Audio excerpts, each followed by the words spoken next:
Ndugu zangu katika imani, fanya yote utakayoyafanya, lakini epuka, jiweke mbali na kitu kinachoitwa ushirikina, kwa sababu hawa ambao kwamba watakuwa ndani ya moto ni wale ambao watakuwa ni Waislamu, wana madhambi mbalimbali, makosa mbalimbali.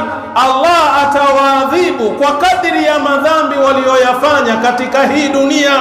Kisha baada ya kuadhibiwa kwa madhambi walioyafanya, Allah atatoa amri, wale watu watatolewa kwenye moto wa Jahannamu, watapelekwa peponi. Ama wale ambao kwamba walikuwa kweli ni Waislamu, lakini walijikita na wakazama kwenye ushirikina, siku ya Kiyama watu hawa watakuwa ndani ya moto milele.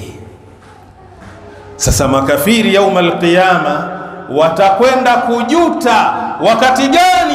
Watakapowaona Waislamu wanatoka ndani ya moto wa Jahannamu, wanakwenda katika pepo ya Allah. Wanatamani, laiti na sisi tungekuwa Waislamu, tungeadhibiwa kwa kiasi cha dhambi zetu, kisha Allah ingetutoa kwenye moto na kutupeleka peponi.